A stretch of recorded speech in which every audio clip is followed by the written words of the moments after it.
So I made a video the other day where I was walking and talking and stuff, and I don't think anybody watched it, but it will. I kind of wanted to do it again. This time, instead of talking about politics, I kind of want to talk about God, and more specifically, the existence, or the question of his existence. More specifically,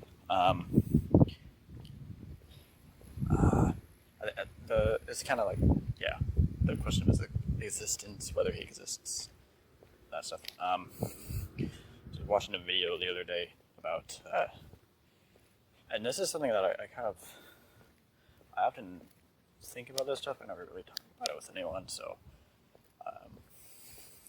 that's kind of why I wanted to do this. But so I was watching a video the other day. It was about G.K. Chesterton, and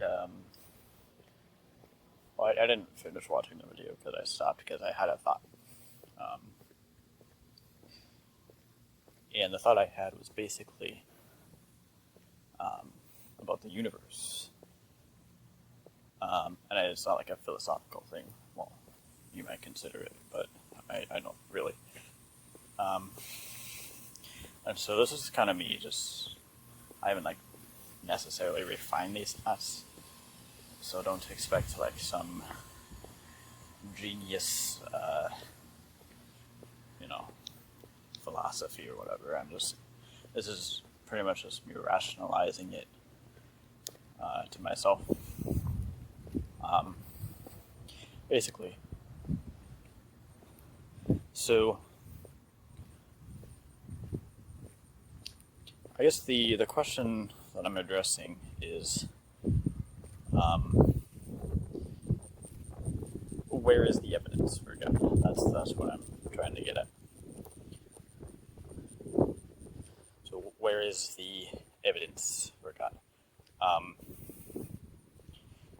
You hear Bill Nye, he's mentioned before. If I just get one solid piece of evidence, then I'll believe in God.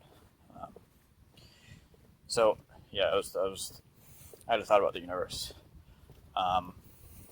So basically, what do scientists use to explain the universe? They use the universe. Astronomy, asteroids, planets. They use all of that to explain how the universe works. They study all sorts of light waves and all that stuff. So they use the universe to explain the universe. Study the Earth to see how old it is and all that stuff. So when we get deeper than that, though, humans, you and I, not to get this isn't philosophical or anything, but humans literally are the universe. So you can get even a little deeper and say the universe uses the universe to explain itself. It's kind of like how you hear some people say the brain uses the brain, or the brain into the brain, right?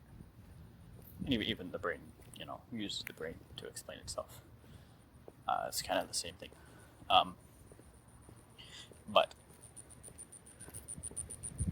So, if I wanted to explain my existence to someone, well, I don't need to.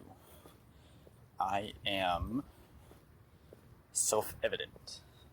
I am a sentient human being. I can think. I don't need somebody else to come and confirm my existence, because I can say I exist. And so can you and anybody else. if there is an inanimate object, then they probably wouldn't need someone to confirm its existence, I would think, because it cannot think. So it cannot say, I exist. It needs something else to come and say that it exists. And that's what I would call being self-evident. Not self-existent, but self-evident. You don't need something else to come and say that you exist. Anyway, then you can apply that to the universe itself as well. Let me pass this light here. I don't want people to hear me talking to myself. So I think I was talking about the universe. So you can apply the same basic principle to the universe, given that the universe that you and I are literally, physically the universe. You can apply the self-evident concept to the universe as well. So the universe is self-evident. It can say that it exists. It doesn't need something else to say that it exists. So now, what about God? That's what we're leading up to. So, if we use Christian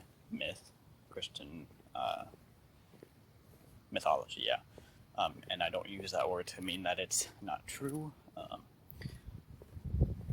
Like C.S. Lewis and I think some other people call Christianity true myth.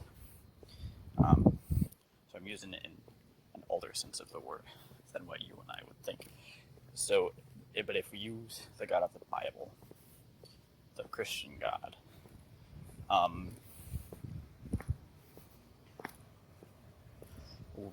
so God created the universe, created you and I, and everything else, the stars and galaxies and all that stuff. He is the creator. So not lastly, but so let me kind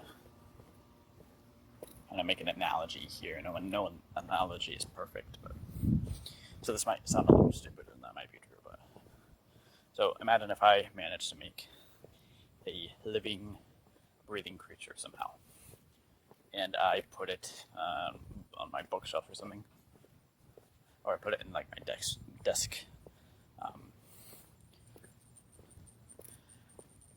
Would it then, and I say like for this creature, 1 generation is like a week for me.